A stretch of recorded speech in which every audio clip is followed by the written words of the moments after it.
जय हिंद। आज समझेंगे हम क्लास 9 का जो है भूगोल का पहला चैप्टर है विस्तार एवं स्थिति। तो विस्तार एवं स्थिति किसकी? तो भारत के विस्तार और स्थिति को समझेंगे। इससे समझने से पहले हम पृथ्वी के जो है अक्षांश और देशांतर को समझते हैं। पृथ्वी के अक्षांश और देशांतर को समझते हैं। देखिए अक्षांश किसे कहते हैं? तो अक्षांश जो है ये ध्रुव की ओर यानी ध्रुव से खींचती यानी कहने का मतलब विषुवत रेखा के समांतर, विषुवत रेखा के समांतर खींची गई काल्पनिक रेखा जो है क्या कहलाती है? अक्षांश कहलाती है। विषुवत रेखा, देखिए विषुवत रेखा 0 डिग्री क्या हो गया? विषुवत रेखा है। अब उत्तर में 23.5 डिग्री जो रेखा होगा क्या होगा? कर्क रेखा है। और नीचे जो होगा दक्षिण में 23.5 डिग्री क्या हो जाएगा? मकर रेखा। तो ये विषुवत रेखा के समांतर खींची गई काल्पनिक रेखा जो है यह क्या कहलाएगी? तो यह कहलाएगी अक्षांश। ठीक है, यह क्या कहलाएगी? अक्षांश। अब देखते हैं देशांतर। देशांतर को अगर देखेंगे तो देशांतर यानी कि दोनों ध्रुवों को मिलाने वाली काल्पनिक रेखा को, दोनों ध्रुवों को मिलाने वाली काल्पनिक रेखा को हम देशांतर कहते हैं। ठीक, दोनों ध्रुवों को मिलाने वाली, दोनों ध्रुवों को मिलाने वाले जो काल्पनिक रेखा है उसे हम क्या कहेंगे? तो देशांतर कहते हैं। देखिए अक्षांश की संख्या देखेंगे और देशांतरों की संख्या देखेंगे। तो अक्षांशों की जो संख्या है, देखिए यहाँ से अगर देखेंगे अक्षांश तो इधर हो जाएगा 90, इधर क्या हो जाएगा? 90। कहने का मतलब जो है 90 और 90 कितना हो जाएगा? 180। एक जो विषुवत रेखा जो होता है वो काउंटिंग होता है तो इसको लेता है कितना? 0 डिग्री। तो 0 डिग्री जो है विषुवत रेखा लेकर कितना हो गया? 181। तो कुल अक्षांशों की संख्या कितनी हो गई? 181। अब देखिए दो अक्षांशों के बीच की दूरी, दो अक्षांशों यानी है एक अक्षांश है यहाँ से, तो दो अक्षांशों के बीच की दूरी जो होगा 111 किलोमीटर होगा। कितना? 111 किलोमीटर। दो अक्षांशों के बीच की दूरी कितना हो जाएगा? 111 किलोमीटर। देखिए दो अक्षांशों के बीच की दूरी को, दो अक्षांशों के बीच की दूरी को हम जोन या कटिबंध कहते हैं। क्या कहते हैं? जोन या कटिबंध। अब देखते हैं कटिबंध। कटिबंध का मतलब होता है क्षेत्र। क्या होगा? क्षेत्र। तो क्षेत्रों को हम भूगोल की भाषा में, क्षेत्र को भूगोल के भाषा में हम कटिबंध कहेंगे। जैसे 0 डिग्री देशांतर, इसको हो गया यहाँ पर 23.5 डिग्री क्या हो जाएगा? कर्क रेखा। नीचे 23.5 डिग्री क्या हो जाएगा? मकर रेखा। ठीक है, तो ये विषुवत रेखा के ऊपर देखेंगे तो क्या हो जाएगा? उत्तर, और नीचे क्या हो जाएगा? दक्षिण। तो ये हो जाएगा उत्तरी कटिबंध, यानी क्या हो जाएगा? एक कटिबंध हो जाएगा। तो सबसे अधिकतम जो ठंडा, देखिए सूर्य जो चमकता है इसी इन्हीं तीन रेखाओं के बीच रहता है। यानी कौन? कर्क रेखा और मकर रेखा के बीच। सूर्य जो है कर्क रेखा और मकर रेखा के बीच ही चमकता है। इधर जो है इसका तिरछा चल जाता है। सूर्य जो है इसकी रोशनी किधर? इधर तिरछा चल जाती है। इसका मतलब जो है उत्तरी ध्रुव और दक्षिणी ध्रुव पर सबसे अधिक ठंडा पड़ने वाला है। उत्तरी ध्रुव और दक्षिणी ध्रुव पर सबसे अधिक ठंडा रहता है। तो ठंडा में देखेंगे सबसे अधिक ठंडा कहाँ पर? तो उत्तरी ध्रुव पर तो पता है कि उत्तरी ध्रुव पर अधिक ठंडा रहेगा, दक्षिणी ध्रुव पर अधिक ठंडा रहेगा। तो ठंडा में इसमें दो भागों में बांटते हैं, तो एगो ऊपर हो गया, एगो इससे नीचे हो गया। तो ऊपर वाले को बोलते हैं टुंड्रा। क्या बोलेंगे? टुंड्रा। और उसके दूसरे भाग को क्या बोलेंगे? टैगा। यानी एक नंबर पर जो है इस तरह रहेंगे, इसको दो भागों में, एक हो गया टुंड्रा, दूसरा क्या हो गया? टैगा। ऊपर टुंड्रा और टैगा। तो सबसे अधिक जो ठंडा पड़ती है वो कहाँ पड़ती है? टुंड्रा में। तो अब दूसरे नंबर पर क्या होता है? टैगा। ठीक है, टुंड्रा और टैगा आएगा। ठीक है, अब यहाँ पर देखेंगे तो जहाँ अगर ठंडा पड़ेगा, ठीक है, फिर से देखते हैं, ये पृथ्वी होगी। तो अगर ऊपर ठंडा पड़ रहा है, ठीक, तो ठंडा पड़ेगा तो शीत बोलेंगे। क्या बोलेंगे? शीत। ठंडा को हम क्या बोलते हैं? शीत। और क्षेत्र को हम बोलेंगे कटिबंध। तो क्या हो जाएगा? शीत कटिबंध। क्या हो जाएगा? शीत कटिबंध। अब जो है सबसे अधिक गर्मी पड़ता है विषुवत रेखा के पास। कहाँ पर? विषुवत रेखा के पास, क्योंकि सूर्य जो है यहाँ पर दो बार चमकता है। यानी एक बार यहाँ से जाते समय और फिर यहाँ से एक बार लौटते समय, इसलिए यहाँ पर सबसे अधिक गर्मी पड़ती है। तो यहाँ पर अधिक, तो गर्मी को हम यानी गर्म को हम क्या बोलते हैं भूगोल के भाषा में? उष्ण। क्या बोलेंगे? उष्ण। ठीक है, गर्म को भूगोल के भाषा में उष्ण बोलेंगे।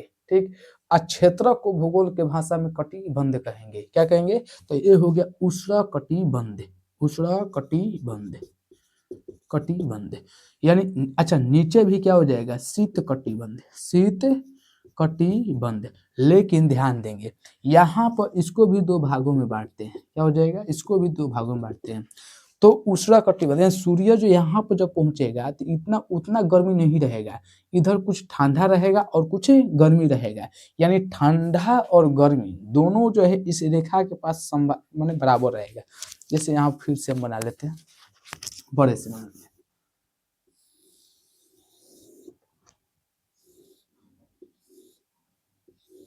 तो ये हो गया शीत कटिबंध, क्या हो गया, शीत कटिबंध।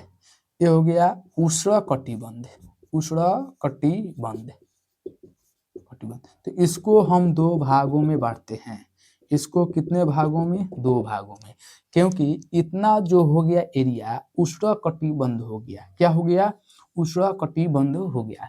इधर जो है बराबर, यानी कि जितना ठंडा पड़ेगा इतनी इस एरिया में उतना ही गर्मी, तो दोनों जब बराबर हो जाता है उसको हम बोलते हैं सम, क्या बोलेंगे, सम।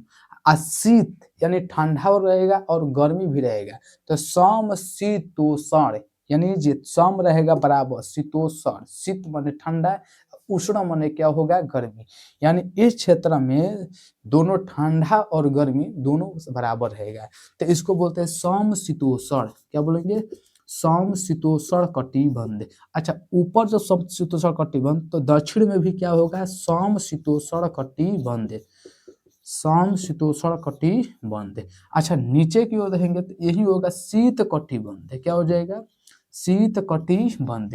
तो ये हो गया कटिबंध, यानी कि दो अक्षांशों के बीच की दूरी को हम क्या बोलेंगे, कटिबंध। दो अक्षांशों के बीच की दूरी जो होती है 111 किलोमीटर होती है, अक्षांशों की संख्या 100 कितना, 181 होती है, ठीक। ये जो है अक्षांश कोण जो बनाया गया, क्या बनाया गया, विषुवत रेखा से कोण बनाया गया है ध्रुव की ओर, यही होता है क्या, अक्षांश, ठीक है। अब आगे की ओर देखते हैं, हम अक्षांशों का उपयोग करते कहाँ हैं, अक्षांशों का उपयोग कहाँ करते हैं, तो अक्षांशों का उपयोग जो है मौसम की जांच के लिए जो है अक्षांश का उपयोग करते हैं। जब भी मान लो किसी भी एरिया, जैसे भारत में मौसम की जानकारी प्राप्त करना हो तो किसके सहायता से करेंगे, तो हम किसके सहायता से करेंगे, तो किसके सहायता से, तो अक्षांश की सहायता से हम क्या करेंगे, इसकी समय की गणना कर लेंगे। तो देखिए पृथ्वी पर ऐसे कुछ रेखा नहीं है, एक काल्पनिक रेखा मानी गई भूगोल को समझने के लिए, ठीक है। अब चलते हैं देशांतर की ओर। देशांतर को देखिए उत्तरी से यानी कि उत्तरी ध्रुव से दक्षिण ध्रुव को मिलाने वाली काल्पनिक रेखा को हम क्या कहेंगे, देशांतर। उत्तरी ध्रुव से दक्षिणी ध्रुव में लाने वाली काल्पनिक रेखा को देशांतर कहते हैं। अब देशांतरों की संख्या जो होती है 180, क्योंकि यहाँ पर जो बीच वाला इसको दो बार काउंटिंग नहीं करेंगे, इसको दो बार काउंटिंग नहीं करेंगे, ठीक है, ये एक के बार काउंटिंग होता है, इसलिए जो है टोटल मिला के जो देशांतरों की संख्या कितना हो जाता है, 180 होता है। देशांतरों के देखिए दो देशांतरों के बीच के दूरी को हम क्या कहते हैं, गोरे कहेंगे, क्या बोलेंगे, गोरे। दो देशांतरों के बीच की दूरी को क्या कहेंगे, गोरे। इनके बीच की जो दूरी होता है, देशांतरों के जो बीच की दूरी होगा 111.32 किलोमीटर होगा, ठीक है, 111.32 किलोमीटर होगा, ये देशांतर की क्या होगा, बीच की दूरी होगा। दो देशांतरों के बीच की दूरी 111.32 किलोमीटर होगा। अब ध्यान से समझते हैं कि देखिए इसकी तो दूरी हो गया, देशांतर के अगर देखिए इसमें देखिए देशांतर के सबसे दो देशांतरों के बीच की जो दूरी होगा अधिकतम कहाँ पर होगा, अधिकतम देखिए, तो अधिकतम जो है यहाँ पर विषुवत रेखा के पास आकर हो रहा है, अधिकतम जो है कहाँ पर हो रहा है, विषुवत रेखा के पास, लेकिन न्यूनतम जो होगा कहाँ पर होगा, ध्रुवों पर होगा। दो देशांतरों के जो बीच की दूरी होता है कितना होता है, तो ये हो जाता है कहाँ पर, दो देशांतर विषुवत रेखा पर सबसे अधिकतम दूरी होगा और ध्रुवों को जो होता है सबसे कम दूरी होता है, ठीक है। अब देखते हैं, देखिए देशांतर जो होगा कुल देशांतर की संख्या पूछता है तो 360 डिग्री होता है, कितना 180 और इधर 180, तो टोटल कितना हो जाएगा 360 डिग्री हो जाएगा। टोटल देशांतरों की संख्या जो होगा कितना होगा 360 डिग्री, 180 डिग्री इधर 180 डिग्री इधर, तो 300 कितना हो गया, तो 60 हो गया, ठीक है। अब आगे समझते हैं देशांतरों। आखिर देशांतर की हम उपयोग कहाँ करते हैं, देशांतर का जो उपयोग है कहाँ करते हैं, तो देशांतरों का उपयोग जो है हम समय की गणना के लिए करते हैं, यानी कि देशांतरों का जो उपयोग है समय की गणना के लिए करते हैं। यानी कि जैसे समय, अगर किसी भी शहर के या किसी भी देश की समय की गणना करना होगा तो बिना देशांतर के सहायता से हम समय की गणना नहीं कर सकते हैं। अब यहाँ पर देखते हैं, जो यहाँ पर 0 डिग्री देशांतर जा रहा है इसको हम यामुवोत्तर कहते हैं। क्या कहते हैं? यामुवोत्तर। इसको क्या बोलेंगे? यामुवोत्तर, जो इंग्लैंड के ग्रीनविच से होकर गुजरता है। इंग्लैंड के यानी इंग्लैंड के ग्रीनविच से यानी लंदन के इंग्लैंड, यानी इंग्लैंड के कहाँ से गुजरता है? ग्रीनविच से, जिसको हम जीएमटी कहते हैं। क्या कहेंगे? जीएमटी कहेंगे। ठीक है, जीएमटी। इसी से जो है इसको अंतर्राष्ट्रीय तिथि रेखा भी कहते हैं। 0 डिग्री देशांतर को हम क्या कहेंगे? अंतर्राष्ट्रीय तिथि रेखा भी कहते हैं। समय की गणना इसी से करते हैं। अब हम लोगों का जो है समय देखते हैं, इंडियन स्टैंडर्ड टाइम यानी IST। ठीक, इंडियन स्टैंडर्ड टाइम यानी कि भारत का जो मानक समय है जीएमटी से 5.5 घंटा आगे है। यानी भारत का जो मानक समय रेखा है जीएमटी से कितना है? ये तो 5.5 घंटा आगे चलता है। ठीक है, अब यहाँ पर लिखा भी गया है 0 डिग्री यामोत्तर रेखा को अंतर्राष्ट्रीय तिथि रेखा कहते हैं। अंतर्राष्ट्रीय तिथि रेखा लंदन के ग्रीनविच से गुजरती है, जिसे लंदन कहाँ है? इंग्लैंड में, जिसे जीएमटी कहते हैं। भारत का IST यानी जीएमटी से कितना घंटा आगे है? 5.5 घंटा आगे है। ठीक है, अब देखते हैं समय की गणना करते हैं कैसे है, समय की गणना करेंगे कैसे। तो समय की गणना जो है देखिए, समय की गणना यानी 24 घंटा जो होगा, यहाँ पर लिख दिया गया है 24 घंटा जो है 360 डिग्री को दर्शाएगा। इसमें जो है देखिए पूरा, देखिए गोला है, एक गोला किसको दर्शाएगा? 360 डिग्री को दर्शाएगा। तो पूरा 24 घंटा के मतलब पृथ्वी जो है एक चक्कर अपना पूरा 24 घंटा में पूरा कर लेता है। पृथ्वी जो है अपना एक चक्र पूरा 24 घंटा में कर लेता है। इसलिए यानी कहने का तो पूरा एक राउंडिंग मार देता है, यानी 360 डिग्री को व्यक्त किया। यानी 24 घंटा कितने डिग्री को? 360 डिग्री का। अगर हम 1 घंटा निकालेंगे तो भाग करेंगे, यानी 360 में 24 से भाग करेंगे तो निकल के आएगा कितना डिग्री? 15 डिग्री। इसका मतलब जो है 1 घंटा जो है कितने डिग्री के बराबर होगा? तो 1 घंटा जो है 15 डिग्री के बराबर होगा। कितना डिग्री के? तो 15 डिग्री के। अब देखते हैं जब भी, यानी कि इसको बोलते हैं क्या? जीएमटी। क्या बोलेंगे? जीएमटी। तो जीएमटी से देखेंगे, अगर पूरब की ओर चलेंगे, दाहिने की ओर, कहने का मतलब जीएमटी से अगर पूरब की ओर चलेंगे तो हम समय में ऐड कर लेते हैं, यानी जोड़ देंगे, क्योंकि आगे चलता है। अगर जीएमटी से हम पीछे की ओर चलेंगे तो क्या हो जाएगा? माइनस की ओर करेंगे। क्या करेंगे? माइनस घटाएंगे। ठीक ना? तो यही लिख दिया गया, पूर्वी भाग का समय आगे होता है और पश्चिमी भाग का समय क्या होता है? पीछे होता है। जब भी हम पीछे की ओर चलेंगे यानी पश्चिम की ओर चलेंगे तो समय में क्या करेंगे? माइनस। जब आगे की ओर चलेंगे यानी कहने का मतलब पूरब की ओर, उसमें क्या करेंगे? हम ऐड कर लेंगे। ठीक है, देखते हैं यहाँ पर कैसे निकालते हैं। जैसे देखिए, जापान का शहर क्वेटो। ठीक, जापान के शहर क्वेटो 165 डिग्री पूर्वी देशांतर पर है। क्या है? तो अब देखिए, नक्शा का थोड़ा ज्ञान होना चाहिए। जापान पड़ेगा किधर?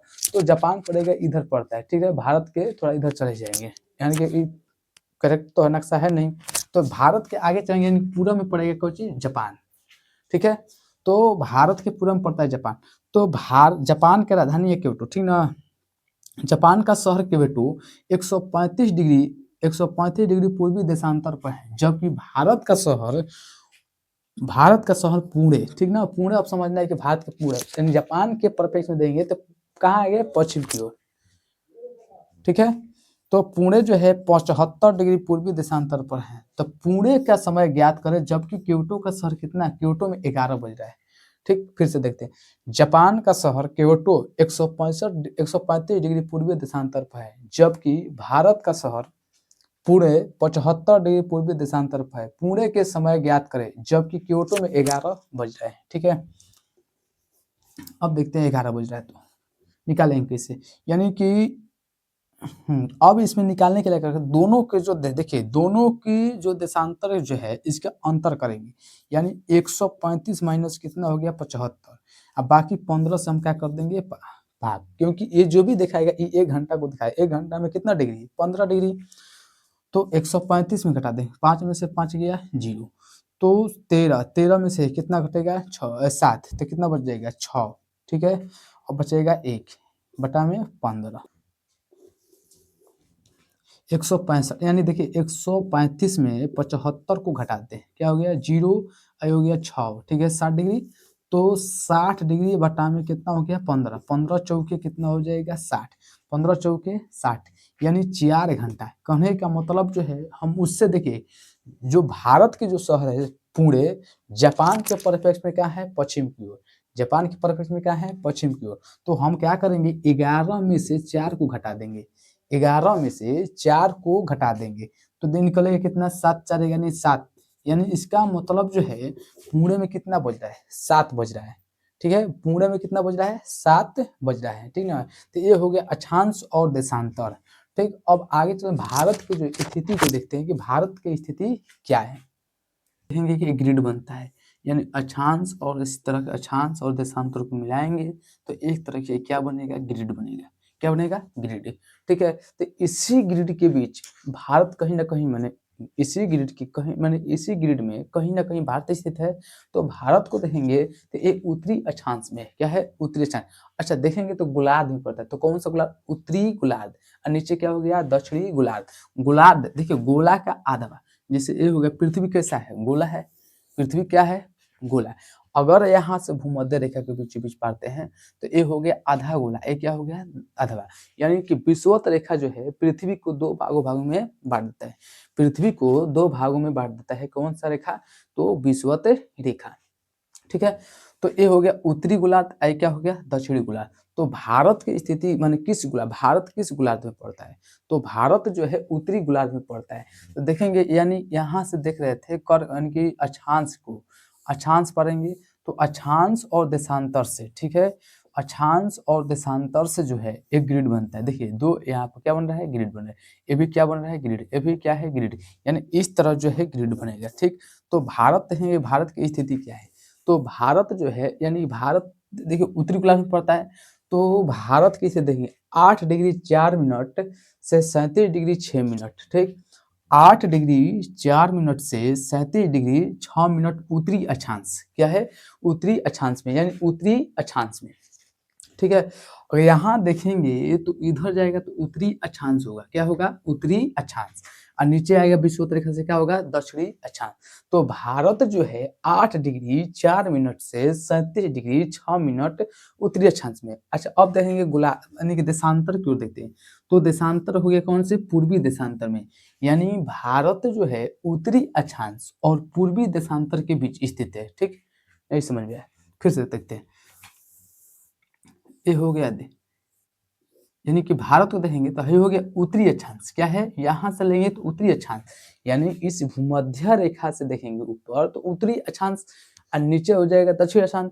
तो भारत जो इस भारत की स्थिति यहीं पर है तो भारत उत्तरी अक्षांश। अच्छा यहाँ पर देखें देशांतर में तो ये हो जाएगा कौन सा पूर्वी देशांतर। तो भारत उत्तरी अक्षांश और पूर्वी देशांतर के बीच स्थित है। तो कितने कितने डिग्री पर तो 4 डिग्री 8 डिग्री 4 मिनट से 37 डिग्री 6 मिनट उत्तरी अक्षांश और 68 डिग्री 7 मिनट से 97 डिग्री 25 मिनट पूर्वी देशांतर के बीच स्थित है। भारत 8 डिग्री 4 मिनट से 37 डिग्री 6 मिनट उत्तरी अक्षांश और 68 डिग्री 7 मिनट से 97 डिग्री 25 मिनट पूर्वी देशांतर के बीच स्थित है, ठीक। अब भारत को देखेंगे तो भारत के जो है उत्तर से दक्षिण यानी यहाँ से लेके यहाँ तक भारत के उत्तर से दक्षिण की लंबाई कितना है 3214 किलोमीटर, क्या है 3214 किलोमीटर यानी 3214 किलोमीटर। अब यहाँ से देखेंगे यानी पूरब से पश्चिम यानी कि पश्चिम हो गया इधर हो गया पूरब, तो अरुणाचल प्रदेश से लेकर गुजरात तक कितने तो ये हो गया 2933 किलोमीटर, कितना हो गया 2933 किलोमीटर। भारत की जो है उत्तर से दक्षिण की लंबाई 3214 किलोमीटर, याद करने का तरीका 3214, इधर से पूरब से पश्चिम क्या हो जाएगा 2933 किलोमीटर यानी 2933 किलोमीटर, उत्तर से 3214 किलोमीटर। अब देखेंगे कि भारत के तो भारत के तटवर्ती तट की लंबाई भारत के तटीय लंबाई कितना है तो भारत के तटीय लंबाई 6100 किलोमीटर है, कितना है 6100 किलोमीटर। भारत के तटीय लंबाई 6100 किलोमीटर है, कितनी 6100 किलोमीटर। अच्छा, यहाँ पर देखेंगे स्थलीय की लंबाई, भारत के स्थलीय सीमा की लंबाई कितना है, 152 किलोमीटर, यानी इकाई दहाई सैकड़ा हजार दस है, 15200 किलोमीटर है। टोटल जोड़ेंगे तो कितना हो जाएगा, तो टोटल जोड़ने पर हो जाएगा 7516.5 किलोमीटर हो जाएगा, अंडमान निकोबार लेकर। क्या हो जाएगा, अंडमान निकोबार लेकर 52 किलोमीटर टोटल, यानी अंडमान निकोबार के तटीय लंबाई को अगर लेंगे तो टोटल जोड़कर भारत के जो है लंबाई कितना हो जाता है, यानी कितना 7516.5 किलोमीटर हो जाता है। ठीक है, अब यहाँ पर इस तरह के देखते हैं कि अब भारत के पड़ोसी देश को समझते हैं। ठीक है, अच्छा कुछ बिंदु को देखते हैं। तो भारत के सबसे उत्तरी बिंदु क्या है, इंदिरा कौल। भारत के सबसे उत्तरी बिंदु क्या है, इंदिरा कौल, और दक्षिण में क्या है, इंदिरा पॉइंट। क्या है, इंदिरा पॉइंट। तो इंदिरा पॉइंट क्या है, अंडमान निकोबार में। क्या है, अंडमान निकोबार में, यहाँ पर अंडमान निकोबार में। तो भारत के सबसे उत्तरी बिंदु यहाँ पर लिख देते हैं जैसे तटीय लंबाई। तो तटीय लंबाई तटीय लंबाई 6100 किलोमीटर है। ठीक, स्थलीय लंबाई तो स्थलीय लंबाई याद करने का हो जाएगा 15200 किलोमीटर। अच्छा, कुल लंबाई कितना हो जाएगा, कुल लंबाई हो जाएगा 7516.5 किलोमीटर। ठीक है, टोटल लंबाई। ठीक है, तो अब देखते हैं भारत के सबसे उत्तरी बिंदु। तो भारत के सबसे उत्तरी बिंदु क्या है, इंदिरा कौल, और दक्षिणी बिंदु क्या है, इंदिरा पॉइंट। क्या है, इंदिरा पॉइंट। भारत के दक्षिणतम बिंदु क्या है, इंदिरा पॉइंट। लेकिन अगर स्थल से कहेगा भारत के मुख्य भूमि के दक्षिणतम बिंदु, तो भारत के मुख्य भूमि के दक्षिणतम बिंदु क्या है, तो कन्याकुमारी। क्या है, कन्याकुमारी क्या है, तमिलनाडु में। क्या है, तमिलनाडु। ठीक, तो भारत के अगर पूछेगा स्थलीय सीमा के दक्षिणतम बिंदु क्या होगा, ये क्या हो जाएगा, कन्याकुमारी। लेकिन भारत के केवल दक्षिणतम बिंदु पूछेगा तो क्या हो जाएगा, इंदिरा पॉइंट हो जाएगा। ठीक है, तो भारत के सबसे पूर्वी बिंदु, तो भारत के सबसे पूर्वी बिंदु जो है वलांगू है। क्या है, वलांगू। इसी को बोलते हैं किबुथु। ठीक है, ये कहाँ पड़ता है, अरुणाचल प्रदेश में। भारत के सबसे पूर्वी बिंदु क्या है, वलांगू। क्या है, वलांगू। इसी को बोलते हैं किबुथु। ठीक ना, ये कहाँ पड़ता है, अरुणाचल प्रदेश में। तो भारत के पश्चिमी बिंदु क्या है, सरक्रिक।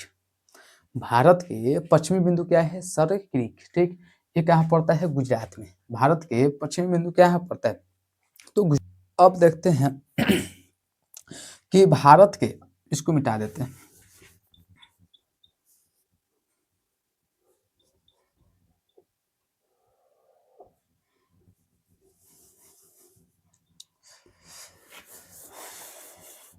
अब देखते हैं भारत के पड़ोसी देश।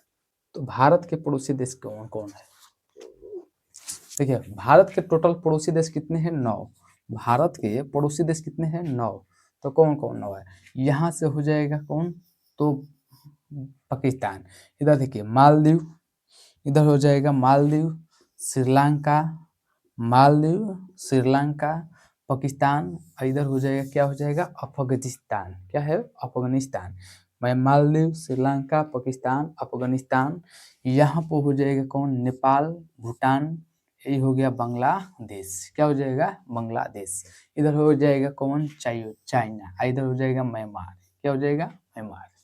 तो भारत के पड़ोसी देश टोटल 9। कौन कौन, मालदीव, श्रीलंका, पाकिस्तान, अफगानिस्तान, चीन, नेपाल, भूटान, म्यांमार, बांग्लादेश। ये